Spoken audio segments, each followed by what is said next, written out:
राम राम दगड़ू।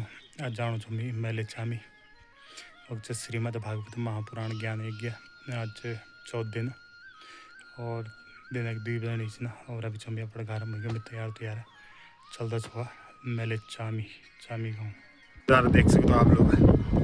एक दिन हम नज़ारे जा सुंदर चामी गाँव योच तेले चामी और योच मेले चामी एक होणो श्रीमद् भागवत महापुराण ज्ञान यज्ञ दिखने वाला अब हल्को हल्को एक हम जाना मिले ये मेले चामी ये तेले चामी सर वो जो सुरल गाँव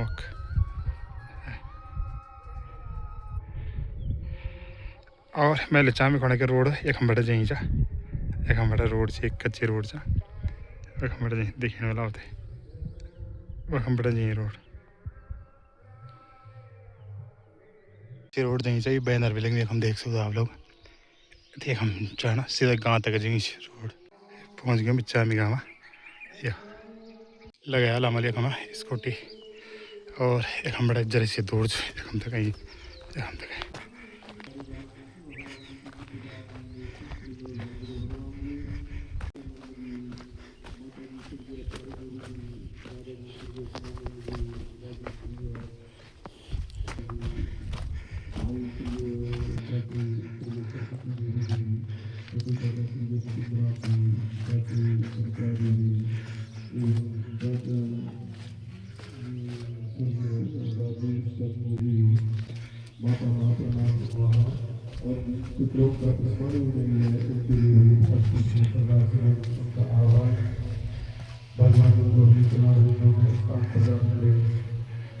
और हमारे जो मुद्दे कर्तव्यवान है श्रीमान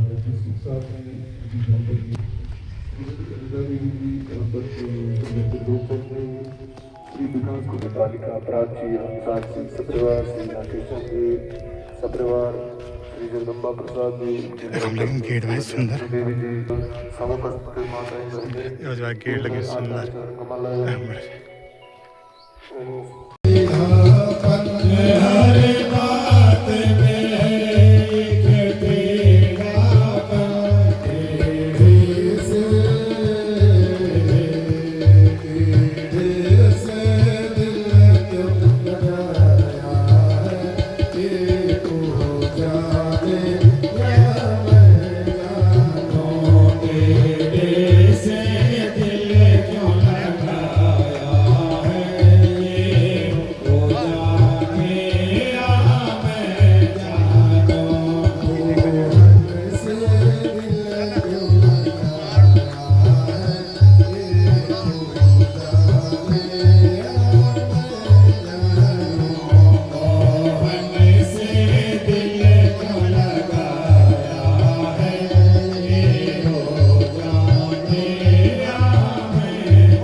स्पर्श करने लगे कि बंद गुरु पद गुरु पद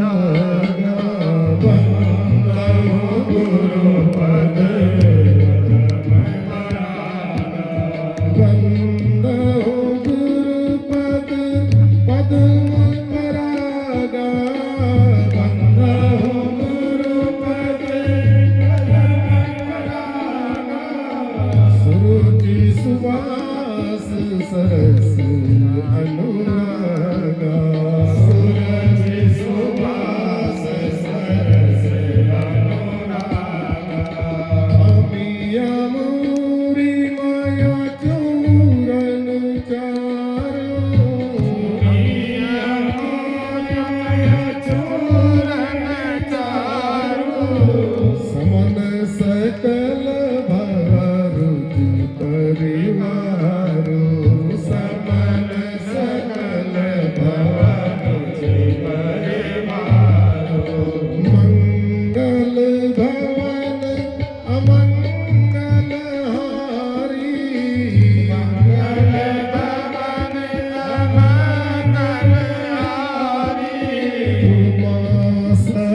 जय जगत पुरारी।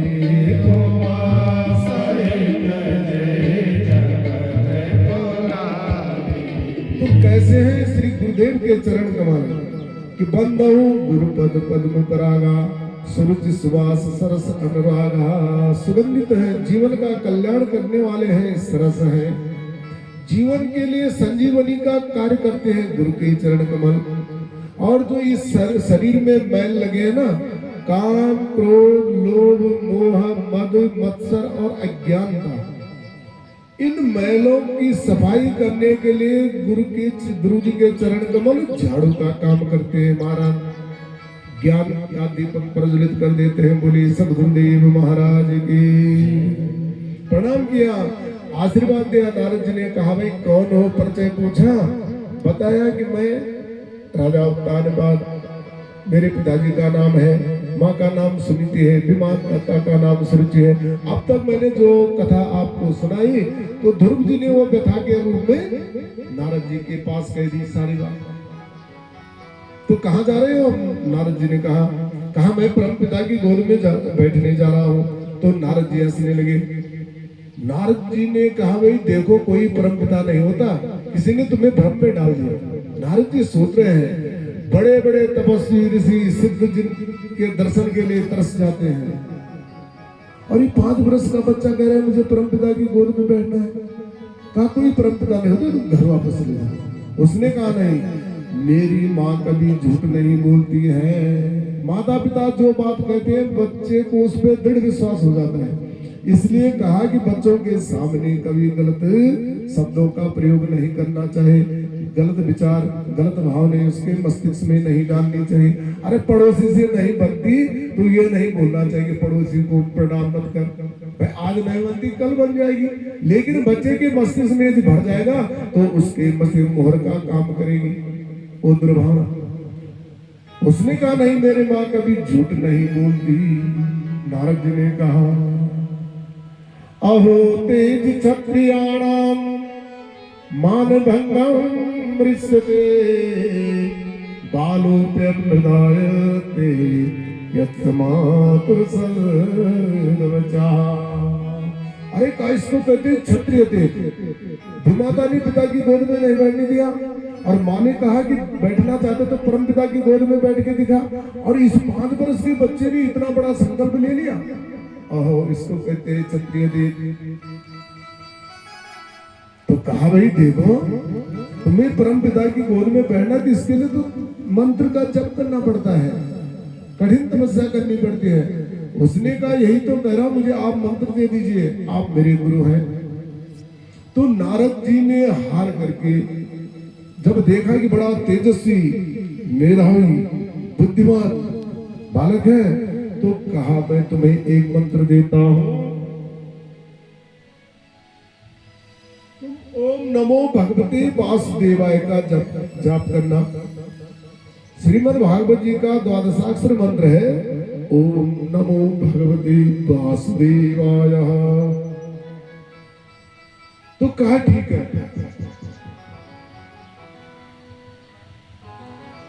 मैं इस मंत्र का जाप करूंगा, लेकिन कोई मुझे ऐसा स्थान बता दीजिए कि जहां पर मेरी तपस्या में कोई व्यवधान न करे। तो नारद जी सुंदर स्थान बता रहे हैं ध्रुव जी को कि ततत गच्छ भद्रम ते यमुनायां तटम शुचि पुण्यम मधुवनम यत्र सानिध्यम नित्यदा हरे। ध्रुव तुम यमुना के किनारे किनारे चले जाओ। भगवते वासुदेवाय ओम नमो भगवते वासुदेवाय। वासुदेवाय हरि नंदनाय वासुदेवाय हरि नंदनाय वासुदेवाय हरि नंदनाय वासुदेवाय हरि नंदनाय। ओम नमो भगवते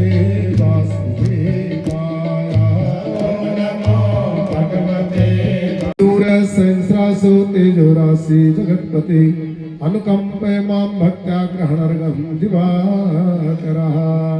ये प्रत्येक व्यक्ति का काम होना चाहिए, सुबह स्नान करने के बाद 1 लोटा जल भगवान सूर्य नारायण को चढ़ाए, आपको आरोग्यता मिलेगी, आपके शरीर को शक्ति मिलेगी, क्योंकि शक्ति वही तो दे रहे हैं। अगर 10 दिन तक सूर्य न निकले, बादल छाए रहे, तो कितनी हालत खराब हो जाती है, कई रोग उत्पन्न हो जाएंगे महाराज। तो ये हर व्यक्ति का काम होना चाहिए कि प्रभु अनुकंपा करके जो मैं जल दे रहा हूं इसे आप स्वीकार करें। तो अर्घ्य दान दे रहे थे। इतने में एक घटना घटी। एक आसन प्रसवा मिर्गी जंगल से आई जलपान करने के लिए नदी में। शेर की गर्जना होती है। शेर की गर्जना सुनकर के वो मृगी छलांग लगा देते गंडकी नदी में। किसी तरह हाथ पांव मार के किनारे निकल गई। वो मृगी मृत को प्राप्त हो गई। उसके जो गर्भ का शावक था वो जल में गिर गया, नदी में बहने लगा। भरत महाराज, अब राज ऋषि भरत कह रहे हैं लोग, राज ऋषि भरत इस दृश्य को देख रहे थे। उन्होंने कहा इसकी मां तो मर गई, अब इसको कौन देखेगा, कौन संभालेगा। किसी तरह से उस जल की धारा से किनारे निकाला, उस शावक को आश्रम में ले आए। मुलायम मुलायम घास देने लगे, उसका लालन पालन करने लगे। अब वो खूब हो गया, जरा बड़ा खेलने लगा। अब वो भी भरत महाराज को ही अपना सब कुछ समझे, सारा संसार, माता पिता सब कुछ। लेकिन यहाँ अब संध्या में जब तब में व्यवधान होने लगा। जो ही संध्या के लिए बैठते, कभी कंधे में बैठ जाता, कभी गोद में आ जाता, कभी संध्या के जल को जूठा कर देता और डांटते तो फिर घास नहीं खाता, फिर प्यार पुरस्कार करते तो फिर मान जाता। अब उससे भावनाएं जुड़ गई। एक दिन संध्या में बैठे हुए थे, खूब बड़ा हो गया मृग। अब कुछ जंगली मृग आए, उनको देखकर उसने देखा मेरी जाति के, उनके साथ सुदूर निकल गया। भरत महाराज ढूंढने लगे चारों तरफ, लेकिन मृग शावक कहीं नहीं मिला। अब उनको चिंता होने लगी, कहाँ होगा, किधर गया होगा, कोई हिंसक पशु से मार देगा। भावनाएं जुड़ गई और ये सोचते सोचते तेज बुखार चढ़ गया और अंत्यामति सागति। भगवान गीता में भी कह रहे हैं कि यम यम निस्मरन् भावम अर्त्यजन्ति च कलेवरम तम तमेवेति कौन्तेय सदा तद्भाव भाविता। हे अर्जुन, इस कलेवर का त्याग करते हुए, इस शरीर का त्याग करते हुए जीव का जहाँ ध्यान होता है वही उसका पुनर्जन्म होता है। इनका ध्यान कहाँ था? राजर्षि भरत का मृग के छोड़ने पे मृग योनि में चले गए, लेकिन तपस्या के कारण पूर्व जन्म का पूरा स्मरण है। मैंने चक्रवर्ती सम्राट था, मेरे नाम से देश का नाम भारतवर्ष पड़ा, राजपाट छोड़ा, तपस्या करने गया, मृग की संगति की और मृग योनि में आ गए। मृग योनि में आए, पूर्व स्वर्ण के कारण किसी मृग की संगति नहीं की। सूखी घास की पत्तियां, पेड़ की पत्तियां खाते, जलपान करते, इस प्रकार वो मृग योनि निकल गई। फिर तीसरा जन्म, अभय मुक्त होने के बाद फिर मनुष्य का ही चोला ओढ़ना पड़ेगा महाराज। तीसरा जन्म हो गया आंग्रस गोत्रीय ब्राह्मण की 2 पत्नियां थी। एक पत्नी के 9 पुत्र थे और दूसरी पत्नी की जुड़वा संतान हुई, 1 पुत्र और 1 पुत्री। तो 2 जुड़वा में जो पुत्र हुए, भरत महाराज का तीसरा जन्म हो गया। लेकिन वहां पूर्व तपस्या इतनी थी, ऐसा जब तब किया था कि वहां पूरा स्मरण रह गया कि मैं राजा था, मृग की संगति की, फिर मृग योनि में गया, अब मनुष्य योनि में आ गया। इस योनि में किसी से ना बातचीत करूंगा, ना किसी की संगति करूंगा, बस केवल प्रभु का चिंतन करूंगा। भाग्य से जो मिल जाएगा भोजन करने के लिए खा लूंगा, नहीं मिलेगा तो कोई चिंता नहीं। अब जब कुछ नहीं बोले तो 2-3 वर्ष तो लोग, अब यहां भी नामकरण हुआ तो दैवयोग से पिताजी ने नाम रख दिया भरत। अब 3-4 वर्ष तक कुछ बोले नहीं, लोगों ने कहा मूर्ख है, गूंगा है। तो लोग जड़ करने लगे, जड़ माने मूर्ख, नाम पड़ गया जड़ भरत।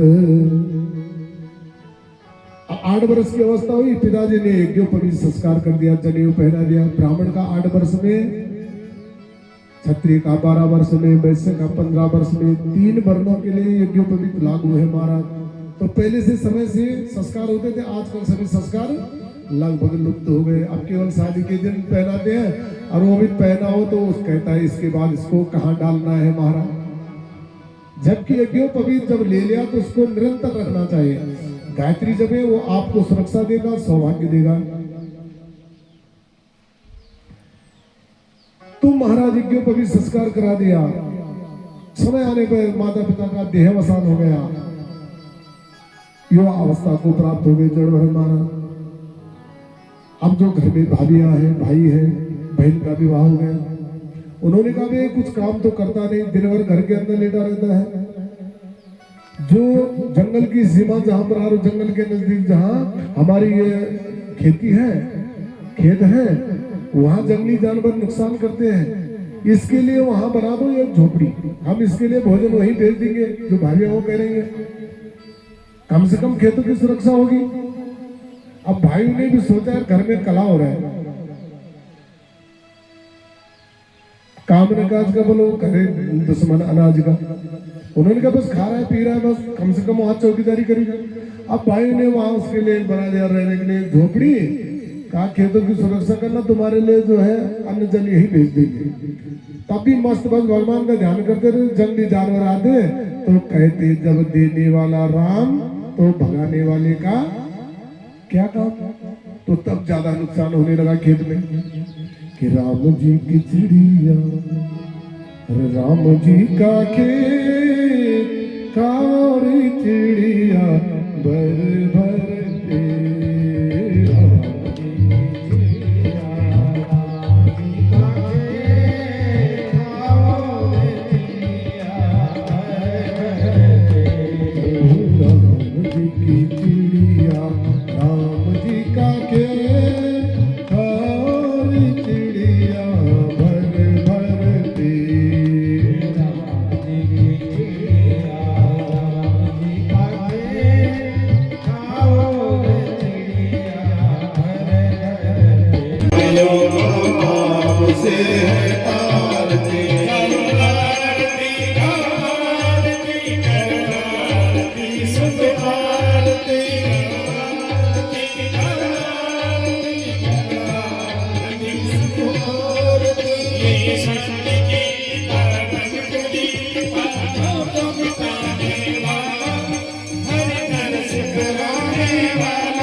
भोग प्रसाद राम राम बाजी, जय सिया राम।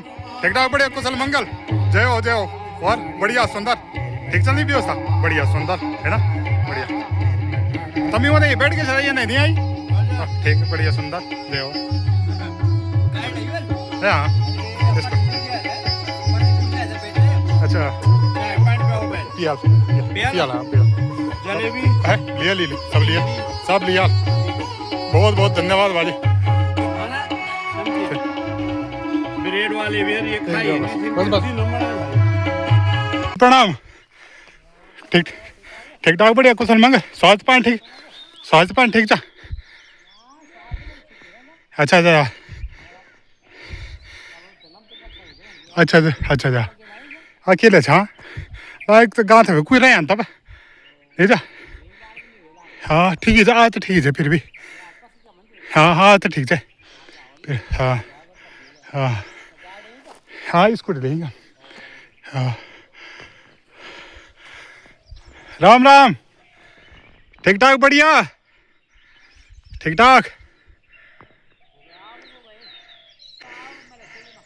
ठाक बढ़िया